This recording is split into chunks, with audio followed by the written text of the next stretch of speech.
Hola nuevamente al podcast Declarando Variables, el podcast donde hablamos de programación. En este episodio número 98 estaremos hablando acerca de GitHub Copilot. Mi nombre es Johnny Mentiades y estoy aquí para guiarte en lo que va a ser esta herramienta, darte una breve introducción, explicarte cómo funciona paso a paso y que puedas ver los beneficios que te trae lo que es utilizar GitHub Copilot.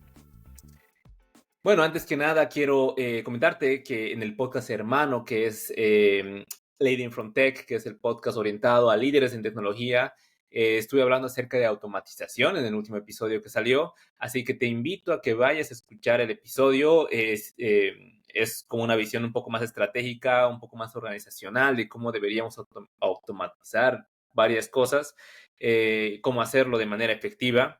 Y bueno, este episodio que te presento acá es como que una extensión de ese, más orientado a lo técnico, ¿no? A algo puntual, que es algo que utilizo en mi día a día, que es GitHub Copilot. Te voy a dejar igual el link al podcast Leading from Tech, como te menciono, es el podcast hermano de este, orientado más que todo a líderes de tecnología. Así que si te interesa volverte un líder en tu empresa, líder de tu equipo, líder de alguna institución o ser un emprendedor, ese podcast te va a ayudar y te va a dar las herramientas que necesitas para poder conseguir. Bueno, volviendo al tema, GitHub Actions en específico, ¿no? GitHub Actions, por si no lo conocías, es una herramienta que nos ayuda a automatizar ciertos procesos. Entonces,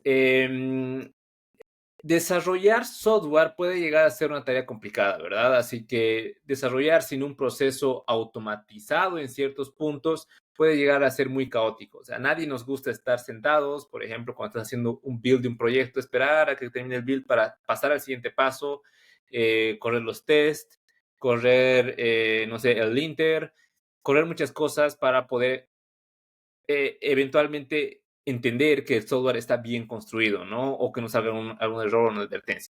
Entonces, qué hermoso sería darle estas tareas repetitivas, ¿no? De construir el proyecto, correr los tests, correr el linter, instalar dependencias si fuese necesario en algún servidor o actualizar las dependencias.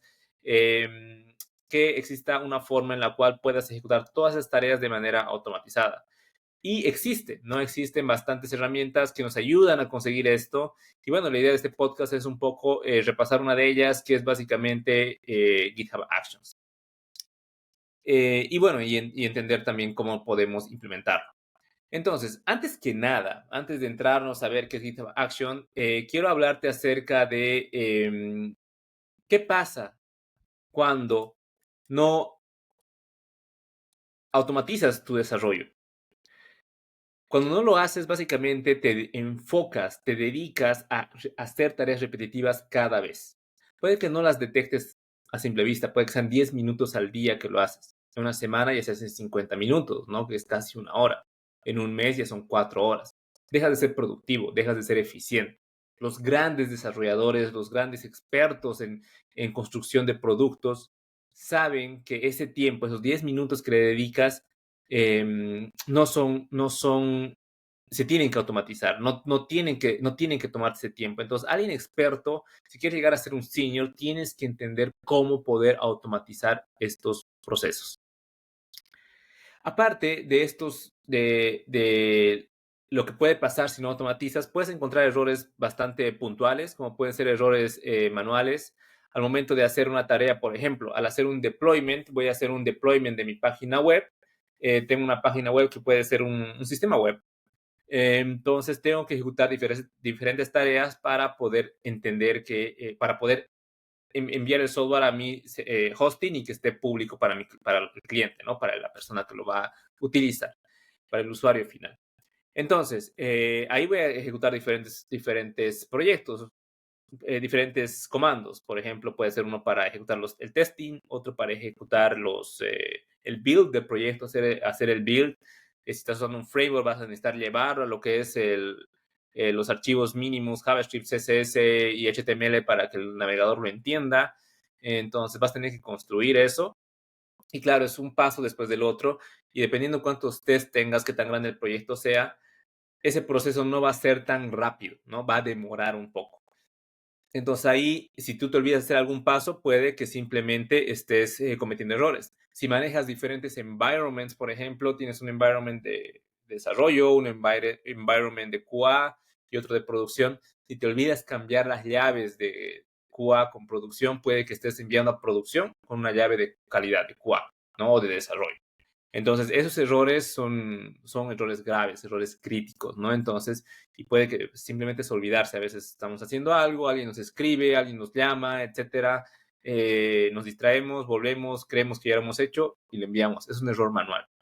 Y obviamente esto viene con también otro error, bueno, otro problema que son los tiempos largos, ¿no? Porque al final, si vas a hacer un proceso que es tan delicado como ese, tienes que sentarte, concentrarte y estar atento en lo que estás haciendo. Entonces es un tiempo bastante amplio que le vas a enfocar netamente a repetir una tarea que lo haces, no sé, puede ser cada sprint, que puede ser cada 2 semanas, podría ser una vez al mes o podría ser, en el peor de los casos, cada semana, ¿no? Entonces es bastante amplio el tiempo que le vas a dedicar a eso, si lo ves en una larga línea de tiempo. Y también pierdes lo que es la consistencia, ¿no? O sea, al final estamos construyendo, desarrollando software. Entonces, si es que no tienes si no existe cierta consistencia de cierto punto, puede que cada vez los resultados sean diferentes, ¿no? Si cambias alguna variable, el resultado va a ser diferente, ¿no? Entonces, puede que en producción empiecen a saltar errores que nunca has visto, porque tal vez, como te decía, te olvidaste cambiar alguna llave, olvidaste alguna configuración o algo, y te dedicas más que todo a entender qué ha pasado, qué se ha roto, por qué está así, si ya lo había probado, ya había pasado por el equipo de calidad y lo habían probado. Entonces puede ser que pierda la consistencia porque te olvidaste, porque se hizo de manera manual, ¿no? Ahí es donde entra GitHub Actions, ¿no? Entonces, GitHub Actions básicamente es una herramienta de GitHub que básicamente nos ayuda a hacer todo este proceso de CI/CD, ¿no? Anteriormente yo di una conferencia acerca de esto, más que todo era cómo automatizar la entrega de una aplicación móvil, o sea, utilizando GitHub Actions, de una aplicación híbrida construida con un capacitor, Ionic y utilizar GitHub Actions para publicarlo, ¿no? Entonces, te voy a dejar el link a la conferencia, es sumamente detallada, sumamente específica, ahí estoy mostrando cómo funciona, hemos hecho un pequeño ejemplo. Te voy a pasar el link del repo también donde está todo, igual enseguida lo vamos a revisar paso a paso para que puedas entender cómo se configura en GitHub Actions. Pero sobre todo, lo que me interesa es que entendamos que es un proceso de CI/CD, ¿no? Que es Continuous Integration, Continuous Deployment, que es donde GitHub Actions intenta ayudarnos, ¿no? Intenta darnos herramientas para poder conseguir estos objetivos.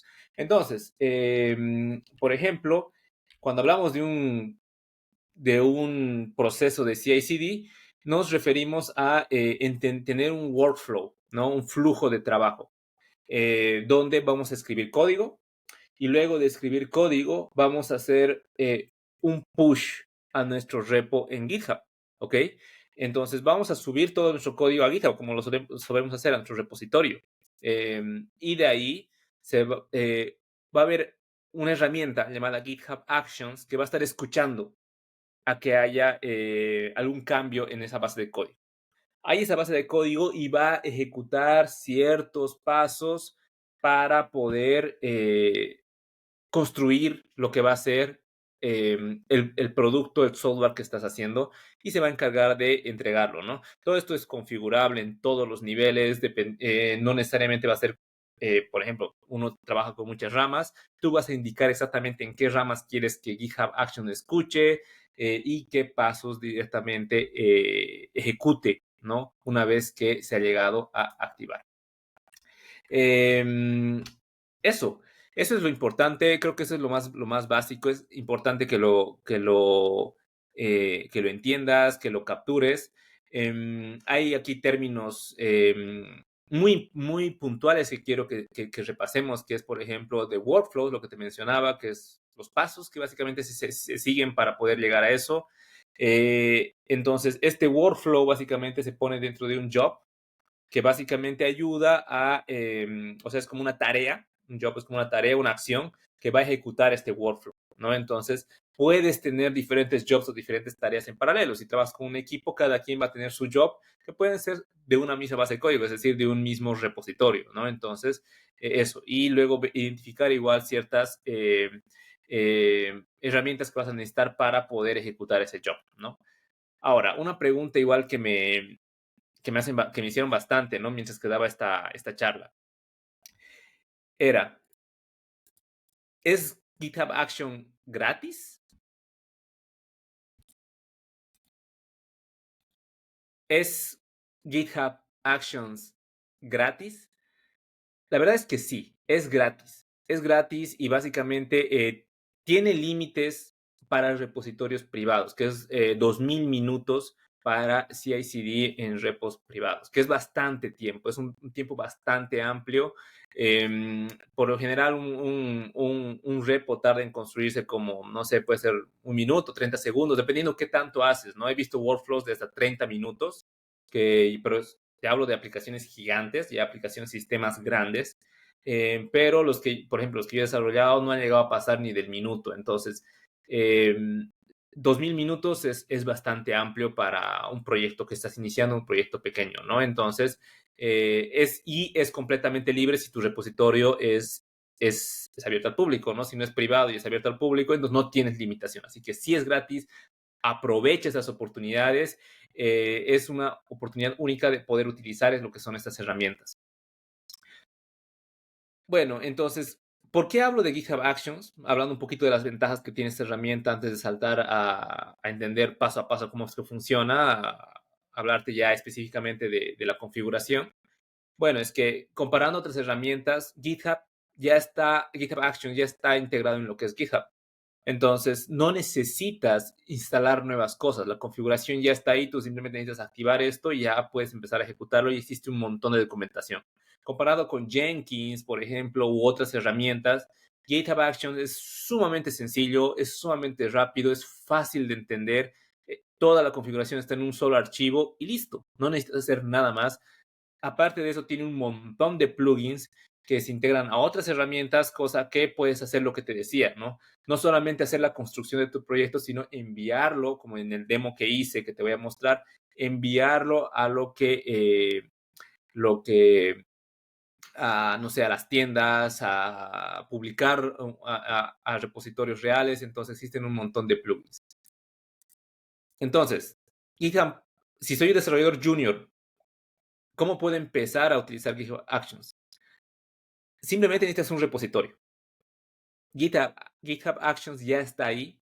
Tú solamente te dedicas a activarlo. Enseguida vamos a ver paso a paso de la configuración. Por cada trabajo o tarea que vas a hacer, tienes un simplemente archivo donde tú vas definiendo los pasos que vas a hacer. Primer paso, hacer un build. Segundo paso, correr testing. Tercer paso, publicar. Así de sencillo. No hay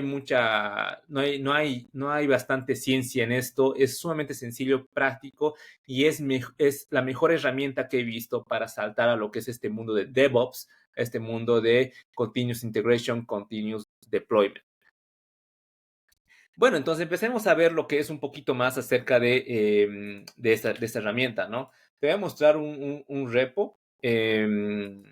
Igual sí, este es un formato de podcast, así que si no tienes acceso al video, no importa, yo te voy a guiar. La idea de esto es que no nos atemos a lo que va a ser el video. Bueno, GitHub Actions, tú cuando entres a la plataforma vas a tener tu repositorio, vas a ver diferentes pestañas en la pantalla de inicio de tu repo donde va a decir Code, Issues, Pull Requests, Actions, y esa es la que nos interesa, ¿no? Tú entras a Actions y vas a empezar a ver todas las acciones que tienes en tu repo. Si al principio no tienes ninguna, entonces, puedes crear una. Y ahí hay un botón que dice New Workflow, ¿no? El workflow ya es algo que te he hablado, ¿no? Es como que los pasos que vas a seguir para poder construir una acción en este caso, ¿no? Igual ahí al lado izquierdo vas a ver el listado de acciones que ya tengas. En mi caso tengo una que se llama Build APK, que es básicamente construir una APK, que es un instalador para Android. Te voy a dejar el link del repo para que lo veas con calma en tu tiempo libre. Y bueno, cuando yo entro ahí, le doy clic a eso, puedo ver básicamente lo que es la acción, ¿no? Y bueno, es un solo archivo que luego en tu repo, cuando te lo descargues, igual ahí puedes ver en el path del repo, te va a salir justo cuando entres, te dice el nombre del archivo, hay una carpeta que es una carpeta oculta que dice .github. Ahí entra toda la configuración que hagas de GitHub, ¿no? Tu configuración personal. Y dentro de esa hay una carpeta que se llama Workflows. Y ahí va a estar tu workflow. Entonces, por cada workflow o por cada tarea existen un archivo, ¿no? Puedes poner el nombre que quieras, construir proyecto, desarmar proyecto, publicar proyecto, lo que quieras, ¿no? Entonces, bueno, una vez abres el archivo, lo puedes hacer desde tu gestor, como te he explicado cómo entrar. Vas a tener diferentes comandos, ¿no? Algunos comandos son, por ejemplo, comienzas con un name, que es el nombre del, del archivo, donde básicamente le dices, le puedes poner lo que tú quieras. Luego tienes un comando que dice on. Esto es simplemente comandos, palabras reservadas. Te dices, cuando hagas on, push, branches. Hay esas tres palabras seguidas. Entonces, te dice, cuando hagas un push a la rama, y ahí entra eliges la rama en la que quieres. Tú lo escribes. Yo puedo elegir main, puedo elegir develop, puedo elegir master, puedo elegir desarrollo, si es que mi rama se llama desarrollo, o rama temporal, si quieren, o rama de ejemplo. Ahí tú pones el nombre de la rama, tal cual. Y luego aquí ya vienen lo que son los jobs, ¿no? Que son las tareas que se van a ejecutar. Entonces, aquí puedes ejecutar diferentes tareas. Ahí yo he puesto una que le he puesto el nombre que he querido ponerle, que se llama build APK. Y luego le dices runs on, que es básicamente construir en, y tú le dices la máquina virtual en la cual se va a levantar. Existe la máquina virtual de Windows, existe la máquina virtual de, de Ubuntu, que es la que yo uso, que en el repo lo vas a poder ver. Y luego los pasos, ¿no? Incluso, por si acaso, aquí incluso existe una máquina virtual de Mac, ¿no? Por si quieres construir tu aplicación de Apple, puedes tener tu máquina virtual de Mac. Entonces, claro, no sé si está incluida en la versión gratuita, pero igual puedes usar la de Ubuntu, que sirve para la mayoría de los casos. Y ahí hay la siguiente palabra reservada, es steps, que son los pasos. Entonces ahí vas definiendo los pasos. Entonces cada paso puedes ponerle un nombre, ¿no? El primer paso por defecto siempre es el checkout, que básicamente te dice nombre checkout y le pones uses, que básicamente te dice actions barra checkout versión 4. ¿Qué hace esto? Es básicamente jala tu código del repo que tienes, que está asociado a este workflow, ¿no? Entonces, algo netamente de GitHub. Es como que el plugin que utiliza para jalar todo el código. Lo jala y ahí ya siguen los pasos que tú quieres. Por ejemplo, en mi caso yo tengo un install dependencies, que es el siguiente paso, que se llama name install dependencies, instalar dependencias. Y lo que hago, porque es un proyecto web, es un proyecto híbrido, hago un npm install. ¿Ok? Ese es el comando que voy a ejecutar. Luego le digo, es un proyecto de Angular, entonces le digo instalar Angular. Igual, npm install -g @angular, instalo el cliente, ¿no ve? Barra cliente, la última versión. Luego instalo Ionic, entonces, porque utilizo Ionic para poder construir el proyecto, entonces de igual manera, ¿no? npm install -g, pues, de manera global, instalo el cliente de Ionic. Y bueno, hasta aquí, si tu proyecto es netamente web, puedes hacer un ng build. O sea, el siguiente paso sería el name, construir proyecto, run ng build, ¿no? Y con eso se va a construir el proyecto. Luego, el siguiente paso ya puede ser, no sé, te va a construir el proyecto y te va a generar el código en la carpeta. Es una máquina virtual, te lo va a generar donde tú lo hayas configurado en Angular. Si tú le has puesto que sea en la carpeta www, entonces va a estar ahí. Ahí puedes tomar eso y publicarlo en algún lado. Con FTP podrías hacerlo. Como te mencionaba, existen muchos plugins. En este ejemplo que yo tengo, lo publiqué, lo utilicé con Firebase. Utilicé el plugin de Firebase Distributions para poder publicar lo que era una APK por ese medio. Igual, en otros ejemplos, he utilizado Firebase Hosting. Entonces, utilizo el plugin de Firebase Hosting, que la documentación de Firebase ya te dice, copia esto y pégalo aquí, va a funcionar. Y ya, y ya funciona con eso. O sea, es increíble, es sumamente sencillo. En este caso, como es una aplicación híbrida, lo que estoy ejecutando el siguiente comando es construir el proyecto de Android, ¿no? Entonces, con Ionic, si has usado Ionic, el comando es Ionic K build Android. Entonces, ya está ejecutando el comando de Ionic. Puedes pasarle configuraciones tal cual como lo tengas en tu local. Mi sugerencia al inicio, simplemente entiende los pasos que sigues para construir el proyecto, cómo lo harías manualmente, anótatelos y luego lo llevas acá. Y es sumamente sencillo. En este caso estoy seteando, por ejemplo, lo que es Java en esta máquina virtual. Lo que hago es utilizar otro plugin de GitHub Actions que se llama Setup Java versión 4, donde ahí yo le paso, la versión 4 es referente al plugin, ya en este nivel, y ahí le puedes pasar parámetros. Y yo le estoy diciendo que utilice la versión de Java 17, la distribución Adobe, y bueno, puedes pasarle otras si quisieras.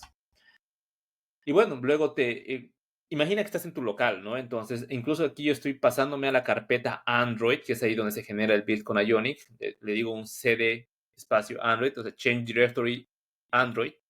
Me paso a esa carpeta y ejecuto el comando para construir el proyecto con Gradle, ¿no? Y lo ejecuto. O sea, es una máquina virtual, es como si estuviese en una terminal, pero los pasos están detallados ahí. O sea, es así. Paso 1, paso 2, paso 3, paso 4. Como si le indicaras a alguien cómo poder hacerlo, ¿no? Imagina que lo vas a hacer a distancia. Paso 1, haz esto. Paso 2, haz esto. Paso 3, haz esto. Y luego ya utilizo lo que son diferentes herramientas, como te decía, de Firebase, que utilizo para poder publicar esto en Firebase, ¿no? Entonces utilizo Firebase Distribution, utilizo, por ejemplo, en este caso, Firebase Distribution GitHub Actions, donde en la parte de WIT, que son básicamente los parámetros que le pasas, te digo, utiliza estos secretos, utiliza estas credenciales para poder conectarte, en qué grupo lo vas a poder publicar y básicamente lo envía, ¿no? Con GitHub, si estás usando una web netamente y no es una herramienta de Android, básicamente igual, o sea, tienes que pasarle, digamos, a qué sitio se va a publicar, con qué credencial se va a publicar, etcétera, ¿no? Es así de sencillo, es solamente un archivo donde tienes como que los pasos A, B, C, D, tú indicas para qué rama se va a activar y bueno, ya con eso se ejecuta. Igual en la parte de actions que te mencionaba anteriormente, en esa pestañita, vas a ver todas las acciones que se han ejecutado, cuánto tiempo han ejecutado. Aquí, por ejemplo, yo estoy viendo el repo que tengo, se ejecutan en 3 minutos, se ha ejecutado esa construcción de una APK, la construcción de la APK siempre tarda harto, en 33 minutos con 23 segundos. Y recuerda que tienes, ¿cuántos te dije? ¿20,000? ¿200,000? A ver, déjame revisar, tenía mis notas acá. 2,000 minutos tienes por un proyecto privado. Y si es gratuito, no te preocupes por el tiempo. Entonces tienes 2,000 minutos. Este me ha llevado 3 minutos. Porque es la construcción de una APK. Es pesado, como te digo. Entonces tienes más de sobra. No puedes ejecutar esto a diario y no va a pasar nada. Entonces tú puedes decirle ahí cada vez que te ejecutes en la rama main, la de develop, en la de QA, no sé, ahí depende de ti cómo lo organizas, pero básicamente ese es el enfoque, ¿no? Es una herramienta que la utilizo a diario, me agrada bastante, así que te recomiendo que la veas. Es bastante sencillo de entender. Te voy a dejar el link a la charla que di para que lo veas. Es una charla en YouTube. Y ahí te explico muy a detalle de cómo es que hago cada paso, por si te has perdido. Este formato podcast es un poco difícil explicar el archivo de configuración, pero he intentado hacer lo más posible, así que, bueno, espero que te haya servido. Algo igual que, que posibles errores o posibles problemas que puedas tener al utilizar GitHub Actions es que, por ejemplo, no configures bien los secretos. Me dirás, ¿qué son los secretos? Los secretos en GitHub son esas credenciales, esas llaves de acceso, esas cuentas de servicio que utilizas para poder conectar, ya sea tu repo con algún repo externo. Por ejemplo, yo he utilizado Firebase Hosting, entonces ahí me genera una credencial, una key, una llave, y esa llave tiene que estar puesta en lo que es el repo de GitHub.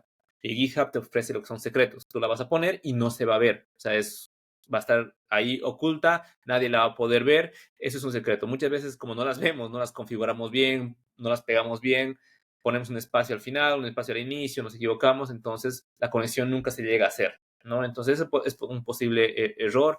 Problemas de caché también son problemas que pueden surgir por que estás cacheando tal vez algunas configuraciones, algunos plugins o algunas cosas. Entonces, eso es igual un problema latente. Bueno, si estás en Spotify, responde la pregunta. Siempre dejo una pregunta al final. En este caso se va a orientar a de qué herramienta de CI/CD tú utilizas, si es GitHub o alguna otra, o si no has visto ninguna. Respóndeme en los comentarios si estás en Spotify. Y si estás en Apple Podcasts, en YouTube o en otra plataforma, déjame en los comentarios qué herramienta de CI/CD utilizas. Soy Johnny Mentiades y conmigo nos escuchamos el siguiente episodio.